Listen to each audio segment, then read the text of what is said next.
We've looked at the aggregate demand curve and explained why it's downward sloping. So it'll show each level of output on aggregate that people are willing to demand at each different price level. Now for the aggregate supply curve, this is going to show each level of output that the firms are willing to produce at each different price level.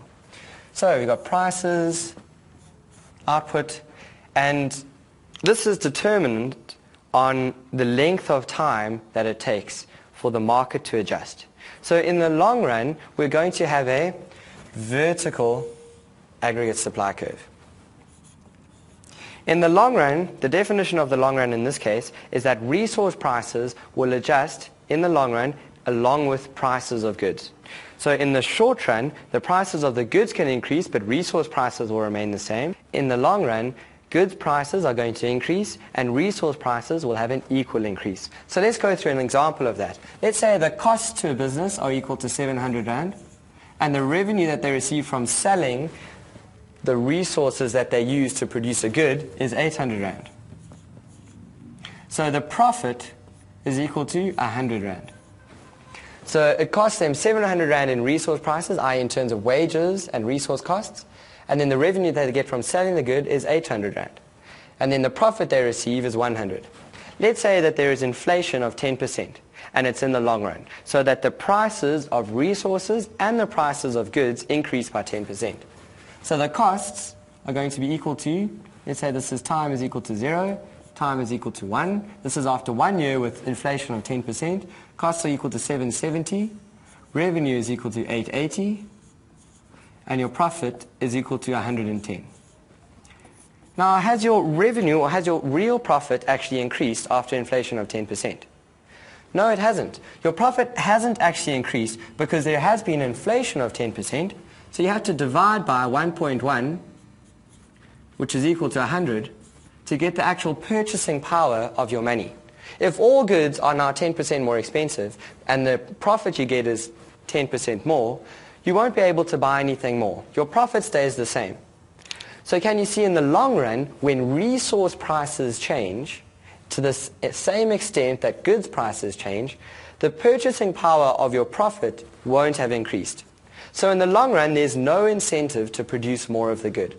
So in the long run, at any price level, you're going to produce the same quantity. Equilibrium value of Y. This is not the case in the short run.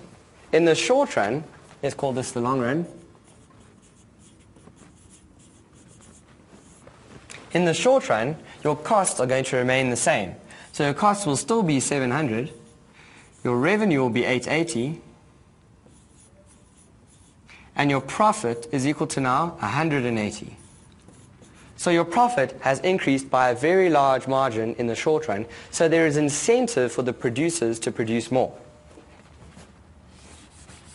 So the short run supply curve is going to be upward sloping, while the long run supply curve is going to be a vertical line. Just because in the long run, resource costs will rise by an equal amount that goods prices will. So your real return or your real profit won't have increased and the purchasing power of your money will remain the same. Whereas in the short run, resource costs remain the same, i.e. the cost of labor and the cost of materials will remain the same, but your revenue will increase by a much larger proportion, so your profit will increase. Now, why don't resource costs increase over time? Why don't they increase in the short run and yet they increase in the long run? Well, prices are sticky, and they're sticky because of things such as wage contracts. If you have a contract and you contracted to work for 2 years at a certain wage, your wage isn't going to increase, it's going to stay exactly the same. So that's one reason why resource costs such as labor remain the same while the prices increase, because you can sell them at a higher price in the market. Another factor is menu costs. They call it menu cost because if you imagined a restaurant which had a very expensive menu and prices suddenly increased, it'll cost a lot for those restaurants to reprint a whole lot of menus with a higher price.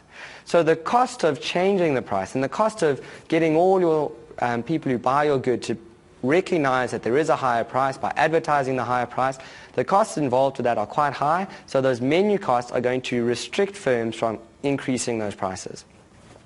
So resource costs could remain the same, and prices are generally sticky in the short run. So in the long run, prices will change, all prices will change, and supply won't. The aggregate supply will remain the same, whereas in the short run, you will have an upward sloping aggregate supply curve.